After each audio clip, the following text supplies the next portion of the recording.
are fresh on our mind, and it becomes really easy to focus on those things and lose sight of some other really big, important things that are happening. Yeah. And you're thinking about relocating to the U.S., that's awesome. We'd love to have you. Yeah. Yes, I think some of what you're talking about as far as, you said that you realize that this is a stepping stone. The first thing I would encourage you to take a look at are, what are your expectations? Because ultimately, that's what's kind of causing this whole thing. Whatever it is, whatever your expectations are, they're not being met. So you either have to adjust the environment to be able to meet those expectations, or you have to adjust the expectations to survive in the environment. Yeah. One of those two things has to happen. And it's not uncommon for a lot of people in a situation like this to not really even be fully aware of what their expectations are. Yeah. We have expectations that sometimes are almost kind of subconscious. Like, they're so ingrained in us, Right. that we don't even realize what they are until we're in a situation where they're not being met. And then in that moment, we know we're unhappy, we know we're frustrated, but we can't exactly figure out why. And I like how you led. I like the first thing I want to throw out to her is, let's get a few perspectives on this, right? Because there's a lot going on, and I really appreciate how you started with it with, hey, context, right? So I call this a Barstow problem. And I'll explain why, okay? You're chuckling because I think you already know where I'm going with this. A little bit. So we live in Las Vegas, and a lot of Las Vegans enjoy going to see the beach. And it turns out you have to go to California to do that. There's no beach in Yeah, I Nevada. moved to Las Vegas for the surfing, and Yeah. I was very disappointed. Very disappointed. When I Not got there. as advertised. Yeah. 1 star. So we have to pass through this little town called Barstow. And Barstow is not a glorious place. It is actually a real town. They have like a mall, and they have some form of commerce, but mostly they have the 15 North just burning through that thing. But I never enjoy being in Barstow. It is almost as hot as Vegas. It has California taxes, and it is just an inglamorous place that nobody, I think. But I look around and realize there's houses there. Like, there's people that live there, right? So I call it a Barstow problem because for you, this problem is temporary. And so it's actually a good problem to have because you have finished your university studies, because you have a very serious relationship with somebody who's not in your country. You are now able to dream and fantasize about reaching a destination that is not Barstow. And that is huge, because if my car breaks down and I am SOL stuck in Barstow for the rest of my life, that has deep existential consequences for me. But if I'm pit stopping there, or I have a flat tire there, and I'm being inconvenienced, I'm stuck there for a temporary amount of time, yes, I long to get to the beach. Yes, I am frustrated by not getting to the beach. But I want to point out that frustration, anger, angst is superior to depression and dread and sorrow. I don't hear hopelessness in this letter. Right. I hear eagerness. That is what we call in therapy a good problem. Now, that's not to minimize your problem or your suffering, but let's put it in context. It is a good problem because your conflict is evidence of a future that doesn't look like your present. And it is that desire to boost forward, that desire to inherit the destiny, that is what's frustrating and slowing you down and cantankerous in the moment. And that's okay, because it is evidence that the future is bright. So I think it's a good problem to have. I agree. So it sounds like between my advice and your advice, it's kind of somewhere in the middle where there has to be a realistic expectation. Yeah. Right?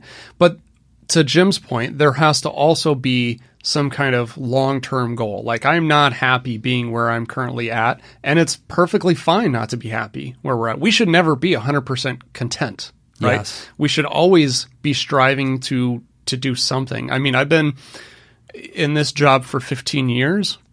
There's still a lot of stuff that I want to learn. There's a lot of things that I'm not content with in my career. There are things that I really need to get better at. And not only that, but just in life in general. Outside of my work, there are things in my life that I'm not content with. Right. I'm very happy. I'm very happy with a lot of progress that I've made. I'm learning Spanish, but I'm not there yet. Yeah. I want to get further in that, so there's this balance that has to exist. Yeah. Right. But that anticipation of the future is, I think, this beautiful problem in the sense that whenever we are anticipating a better future, we feel very unsatisfied with our present. And that dissatisfaction and anticipation swirls together, and it usually comes out feeling like frustration and stuck. And she says that. I feel stuck, but am I? I don't know. I'm in transit. My friend, you're in Barstow. Right. And if you're stuck there for a long time, you certainly are not happy about it. But you have to remember that you're in a transitional phase of life. So that's my first note is let's zoom out from your problem and look at the storyline of where you are in your life. You are in a chapter, and this chapter is my transition to a better life. I have built the foundation, I am ready for launch, and now we are counting down to my launch. And that feeling of that countdown, 10, 9, 8, has this sense of stress and anticipation and fearfulness, and let's just get it over with, rip the Band-Aid off, and that's exactly where you're at. But let's talk about how to cope. Because you're currently in that stuck place. You're currently in Barstow. So let's figure out how to cope with Barstow. You're stuffing your feelings. You want to cry at work because your boss is literally verbally abusive and pushing you down, and you just feel overwhelmed. You hate your job, even though you've earned it, even though there's a measure of respect and there's a measure of attainment. You switch departments, and now you don't like what you're doing. You say that it's getting you to a place where you're emotionally just broken. So let's talk a little bit about how to cope with that. One of the first things I'm going to ask you to do, and this sounds like a just cliche therapist thing. Guys, I cannot overstate the value of journaling. Putting your stuff down, languaging your experience as a human, languaging the emotion words inside of you, languaging the story is itself therapeutic and healing. And a lot of people don't see that, Nick. They don't understand that they're metabolizing an energy inside of them, and they're digesting and processing and turning it into something. And that process of languaging is itself relieving and stress reducing each day. And so if you're not already journaling, that's something I really want you to be doing. And then the second thing I want you to be doing also in writing is life planning. One of the things, Nick, that she says that she's doing is fantasizing. I love that. I love that. That'll get you through prison, is thinking about the cheeseburger you're going to get on day one. And, if you're stuck on your 100th day of prison in a 2-year term, one of the best things you can do is sit down and start writing out your plans for when you get out. First month, here's what I'm going to do. Here's the objectives I have. Here are the things I need to make sure I take care of. Where am I going to find a place to rent? All right, I better start looking up some prices in these different states. Let's look up the industry. Let's go on the job market. And even though there can be a sense of like you're looking through a looking glass, like you're looking through a telescope and that's far away from you, it's unsatisfying, there's this hope that begins to flare up inside of you, and you begin to simulate a different reality, a future reality. I want you to do that as often as possible, not just because it will give you the courage and not just because it will feel like it's preparing you for the next step ahead, but because it will nourish you now as you're in this jail kind of sentence of reality. You've got to think outside of the prison. Put your mind outside of it, and you'll notice that you're able to sustain yourself inside of it. And I think that kind of goes with my advice that I was getting to with, changing the meaning behind something, And one of the things that you said is identifying this as a stepping stone. I like that because that identifies this as being, this has purpose itself. Yes. I can be uncomfortable right now, and I can deal with it. I can cope with it. And I'm just speaking for me personally. I can be in uncomfortable situations, and I can cope really well when I see that my discomfort has purpose and it's leading towards something. So if I'm in a very uncomfortable situation, but I can reframe it, I can use that cognitive restructuring, and I can say, okay, this absolutely sucks right now, but by doing this, I'm going to be prepared for when that opportunity happens. When that next job comes along, I'm going to be able to jump into that.